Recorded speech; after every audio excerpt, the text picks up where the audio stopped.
Anybody hear me here if I'm over here and not in front of the mic? Okay, good, because my big head will get in the way of the presentation, and we just don't do it. So first off, I want to thank everybody this morning on behalf of the entire IT community for putting your trust in us as IT professionals, right? You guys put your trust in us with your bank account information and your 401ks, all the things you work your whole entire life for, right? You guys trust us with that information. And how you do that is you do that without even realizing it, right? You come in and we come in and help you with your business, and we help you work on your computers, and these are some ways that people kind of hand us the keys to the castle, right? We'll go in, we'll work with a user, and they'll say, you know, hey, can you type in your password for me so I can fix this problem for you? And most of the time people are like, well, my password's ABC123. And you're like, okay, thanks. I appreciate it. It makes my life a little bit easier. But usually the person that does that is the same person that turns around and says, oh, that's my password for everything. Right? And if that's not it, I might put a 1 on the end or something. Right?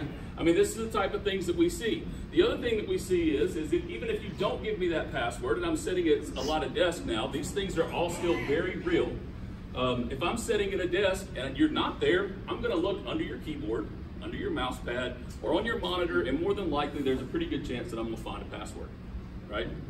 The last password, and the one that gives us the keys to the castle, is my favorite, is the business owner or the CEO or somebody that says, my password is password.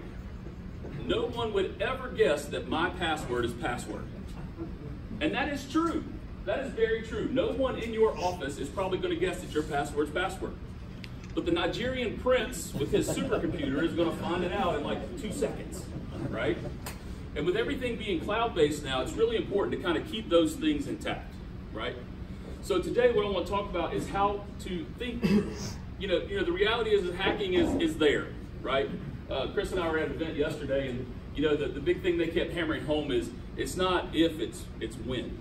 And that's very true, because the target used to be these large enterprises. Well, now it's not. It's in the small, medium business community. And 62%, I think, was the statistic they used yesterday. 62% of small businesses have been breached, right? We see this every day with our customers, the attempt to be hacked or just the craziness that happens every day, right? So what we're going to do, we're going to think like a cyber criminal. I'm going to show you guys the easy ways that these attackers are attacking you guys today, right? In the small business. When we think, a lot of times, the ones that we hear about are the big businesses, right? We hear about Home Depot and Marriott, Yahoo. Those are some big ones that have been in the news here in the past few years. And when you look at that, $180 million from Home Depot, that's a big number. But that's like less than 1% of their operating budget, right? So that's a little bit, that's a big number when you look at it from my perspective, but for them, yeah, okay, whatever. Somebody didn't get to go to the islands one weekend, right? So for small, medium business, the average cost of a data breach is around $80,000, right? And when you start looking at that and you think about your data breach, the number that goes into this is the amount of loss you have for the monetary loss for recovering, right? The loss of potential customers or existing customers. And so it's really important to know that the small click of an email can cost you around $80,000, right? And if $80,000 is not that important to you, Solace IT Solutions, Chris and I, Brian, we're over here at this table. We'll take care of you later, okay? So just, we'll gladly sign that check for you, okay? So anyway, so let's think about how this actually happens, right? One thing is called domain spoofing, right? I can go right now, and I can go to a browser, and I can type in accounting firm Kernersville, right? To do a search, and this is what the attackers are doing. You can pick any city, any town, anywhere in the U.S. And you're going to get a Google search page, excuse me, and about the 4th or 5th entry down, you're going to see a small business, right? So if I look here, I've got this OK Accounting. I know this is small, I apologize. So we've got this company called OK Accounting out of Kernersville, right? They're not the best, but they are okay, right? They're just okay. So our hacker up here goes and sees, okay, well, I got okaccounting.com. That's the domain or the website that they have, right? So So I'm going to go as the hacker. I'm going to go check that out, right? Small business, we're proud of our people. We're proud of what we build. We're proud of what we have. So we're going to have a contact us or meet our team page, right? And on here, we've got our people. We're very centric to our customers. So I want to have our customers have the ability to contact us, right? Hacker, that's a green light, right? John's our CEO. We got his email address right here. And Marla, we got her as our CFO. We got her job title. We know who does what, so we know what to target as far as jobs and roles go, right? So our hacker says, okay, this is good. I can work with this, right? At this point, attacker has about, 60 seconds in this hack? So the attacker's going to go out and they're going to go to a GoDaddy or Network Solutions or a domain registrar, right? You can go out and buy a domain for $3, $4, $10. And what they're going to do is where we had OK Accounting as our particular domain, they were able to do some searching and find OK Accounting. There's no U in that, right? So it looks very, at quick glance, boom, it's the same thing, right? Except there's no U in there. You see many iterations of this. They may try it with only one C, or they may try it with a 1 as the I or an L as the I. You know, we see all these different types of iterations, but this is what happens, right? So the hacker actually buys this domain and they go out and set up email. As a hacker, I've got less than $10. I've got email set up in less than 10 minutes, right? So what we're going to do is our hacker here is going to try to do something called CEO fraud, right? And what we're going to do is we're going to impersonate John, right? So the hacker's going to go and going to pretend to be John, but she's going to pretend to be John as John at okaccounting.com, not the OK Accounting, right? So what's going to happen is the hacker's going to draft this email to Marla, right, at the correct domain, and from John at the new fabricated domain, and it's going to say something like this. You know, purchase $10,000 Amazon gift cards, scratch the numbers, send them to me so I can distribute them for sales incentives. Marla sees that, says, oh, that's from John. Goes out, makes the purchase, gets the redemption numbers, replies to this email. She thinks she's done what her boss has asked her to do. Reality is, she just flushed $10,000 down the toilet. Because once she hits send on that email, it's gone. There's no way to get that back. Because she is actually, it's a user-initiated action that is sending something back to an email address that requested it, right? That's called CEO fraud. We have seen this happen before. Different amounts. Amount was about $35,000 with different, I think it was Walmart gift cards or something like that. But this is real. This is something that we've seen in this area. So it's not something far-fetched, right? Most of the time, phishing now is very important as well. And phishing, what phishing is just like you're fishing in a pond, you're fishing for credentials, right? You're electronically fishing for these credentials. So what we're going to do here is we're going to actually, our hacker is going to use the same domain, the same thought process, and actually going to try to, and she's going to impersonate Marla to go get John's information, right? So we're going to see what we can do with this. So same principle, our hacker's going to use Marla at okaccounting.com to send a mail to John, right? So you've got this piece of mail here, and what the hacker has done here is they fabricated an email that looks like a file share program. Most of you guys have probably seen a Dropbox link or a Box or OneDrive or something like that that's a file share program. And whenever you share a file using those, most of the pages are very identical and very easily replicated. That's the unfortunate part about it. So for me as a hacker, I can go in and create that same page, but where you're clicking on the links, you're not going to the real place, you're going to where I want you to go. I'm steering you to my location, right? And I'm going to create this same page that looks a lot like that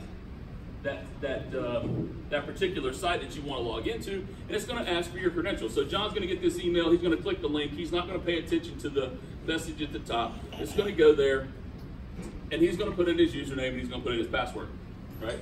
He thinks it's okay, he's going to access something that Marla sent him. He's going to get something that says invalid login. He may try it 2 or 3 times, right? But in reality, what's really happening is those credentials are being shipped up to the hacker. right? And the hacker now has these credentials, and he just thinks he's trying to get failed logins. The reality is he is handing the hacker the keys to the castle, right? So now, our hacker has everything, right? Our hacker has full access now to John's contacts and calendar and email and everything that this guy has with this particular service, right? And when you think about that, you think about people going in, and when you even look at the calendar aspect, which we see this a lot, John's on vacation for a week, right? He's got on his calendar that he's on vacation. So the hacker will put in reminders on their side to go back and readdress this attack when he's on vacation. So whenever he can go do these things on John's behalf when John's on vacation, maybe not checking his email, right? But in this example we're going to use here, we're going to use it in attaching to contacts, right? So the hacker now is not pretending to be John, but is actually in his real stuff. This is really John. John has a big problem right now, okay? So what the hacker's going to do is going to look at the contacts. We got Trisha here. So what's going to happen is the hacker is going to go in and fabricate this email, right? And this email here is to Trisha. It's one of his clients, right? And it's going to be from John. This is a legit email. It's going to come from John. So Trisha is going to think, wow, this is potentially real because it's coming from him. It has to be right. But what he has here is our records indicate that your W-2 is not in it. I need your W-2. Send it to this email address as soon as possible, right? If you get that email from your accountant the week before taxes are due, what are you going to do? You're going to think about doing it, right? But when you send this to w2@okaccounting.com, you're giving your W-2 to the attacker. As an accountant, how hard would that be to recover from? You're essentially giving all of your customers away in information, right? This is where your $80,000 comes in. So recovering from that can be very difficult. One of the statistics that I had not heard, that we heard yesterday, was that, I don't remember what the statistic was specifically, but there was a good majority of those businesses in that 6-month period went out of business, right? So $80,000 were out of business in 6 months when you're looking at a small business when it comes to these type of breaches. So it's very, very important. Okay, so how do we keep this type of stuff from happening, right? And this could be my little salesy pitch here, but I do recommend this, and I'll tell you why. Partnering with the security-focused IT team, right? I don't do my own taxes. I do not work on my own car. I do not know how to do that. I don't pretend that I do. Just because you can Google search something doesn't make you an IT person, right? We are seeing what is happening every single day. We're keeping eye on security signals. We're keeping up with what's going on, with what these attackers are doing. Work with an IT professional to make sure that you're in the right spot. The second thing is doing end user training. There's some programs that we have and that we can do some training on sending mock emails, things like that, that are really good. But another great resource that's completely free is just going to YouTube and doing how to identify a spoofed email, or how to identify a hacked email, or anything like that. I mean, any kind of search like that you can do on YouTube will give you more information than you can possibly ingest, right? And it's completely free. The next one is understanding what the big companies are doing, right? It's no secret that we're Microsoft, right? I believe in the Microsoft product. I believe in what they're doing, but not just understanding Microsoft, but years ago when everybody had their own servers in their offices, you had one thing to worry about, right? And that was the information coming in. But that's you, and that's me as your IT guy, making sure that your one server is okay. Microsoft, Google, Amazon, they're all using this artificial intelligence now to identify these types of emails that I've shown you today, to identify new security signals. Microsoft sees 1 billion security signals every day and uses it to analyze and make their technology smarter, right? So even if it's not Microsoft, Google's doing the same thing, Amazon's doing the same thing. Use those services. I do believe that the cloud service, even though that it's more difficult it makes it easier for an attack surface because it's accessible anywhere, I do believe that that's the right way to go. So make sure that you know what those big providers are, who they are. And hang on one second. Where's the machine at?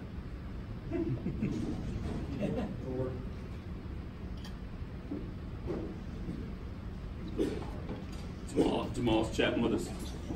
Well, somebody's logged in. So, so what's an uninstall? That's a good question. So yeah, use those cloud services, right? And your IT team will help you with that. Come on, Jamal. You're getting hacked by Jameel Wilson. No.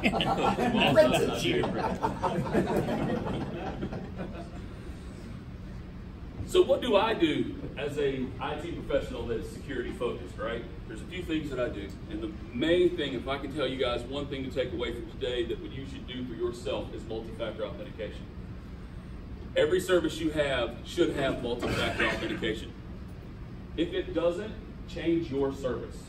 If your bank doesn't have multi-factor authentication, pull your money away from them right now and move to someone that does. It is that important, okay? And what multi-factor authentication is a couple of different things. It's classified as one of three different things. Something you know, which is like a username, password, right? Something that you have or you own, which would be like a cell phone verification, and that's pretty much the most common right now. So whenever I log in, I put in my username, I put in my password, then it pops up on my phone and says, hey, you're trying to log in, is this okay? And I hit a green check mark and it lets me log in, right? It's that simple, very fast.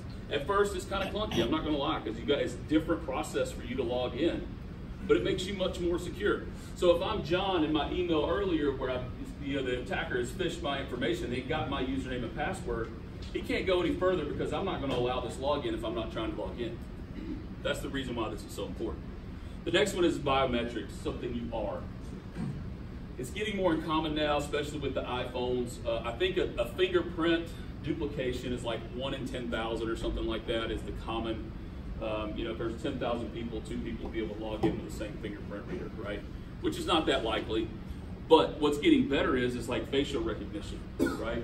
With the iPhone, I can't remember how many sensors there are. It's not just looking at a flat piece of your face. It's actually measuring distance for different pieces, and the likelihood of using or replicating a facial recognition right now is about 1 in a million. So it's a lot more secure there for the facial recognition piece. The other thing that I do is I use a password keeper, right? So password keeper like LastPass. If I have passwords, I don't know what 90% of them even are, right? So if I get that login prompt, I'm not gonna throw that password in real quick, right? Because I don't know what it is. I've got to go look it up, right? The other good thing about this is you can put a browser add-in that'll allow you to copy and paste your passwords into place. Why that's important is if your computer has been compromised and you do have some type of malware, the first thing that you usually have is a keylogger that's logging all your keystrokes. It can't log a copy and paste. So when you copy and when you paste something in, you paste your password, it's not like hitting the keystroke to actually log in. So it makes you a little bit safer there. There's a ton of those out there. LastPass is the one that I and we use at Solace. So it's very secure. You have one master password that you have to know, right? They actually made a change at LastPass a few years ago to make it even more secure, where you can't even reset your password at LastPass. Once you set your master password, you better remember it, because that's it. They don't even house the mechanism to even reset it, right? So it's really important for that master password to know what it is. Few email best practices. Obviously, these are some things that have kind of been out for a while. Be cautious on your clicks. Just look at where you're clicking. Verify your sender address. That was really big, because one thing that we've been seeing a lot recently too is we'll get a call and say, hey, my email's been hacked. I got an email saying that my email had been hacked, right? And that's not true. I can go out right now and I can create an email address at Gmail and make my display name Barack Obama if I want to. And it's going to show whenever I send you an email that it's coming from Barack Obama, right? That can be done anywhere. I could do that for Chris Oakman, right? I can say, I'm Chris Oakman, but my email address is really 87354@gmail.com, right? But it says, so it's really important that you're checking those sender addresses to see where they're actually coming from. And the bad part about it is, on the IT side, there's nothing I can do about that, right? You're not being hacked, you're being impersonated. And I can't do anything about that impersonation. I can't stop it. The next one is listen to your gut. I know a few customers and a few people that we talk to, you know, when it comes to wire transfers, a lot of them have completely stopped doing electronic transfers. Like, they won't even take a transfer request. It has to be a voice thing. If that's not you, still use your gut feeling. Pick up the phone. Yes, it's antiquated technology now. We're trying to be as high tech as possible. But pick up the phone and call. Because if you send me a wire request, and I'm a hacker, and I'm gonna say, and we've seen this before, where they'll say, hey, did you send me this? Is this real? And it's a reply back, and the hacker's sitting there looking at the email, and he's like, oh yeah, it's real, go ahead. Right? And they're sending it back, and they say, okay, well, here's wire. Right? That happens, right? So it's very important to pick up the phone. If you're unsure, make the phone call. You'll be in good shape. And if it sounds too good, it probably is, right? A lot of times you have things that will come in with a sense of urgency that has to be done now. Just be cautious of that. If something has to be done now, again, pick up the phone and call. Verify in a way that's other way than electronic.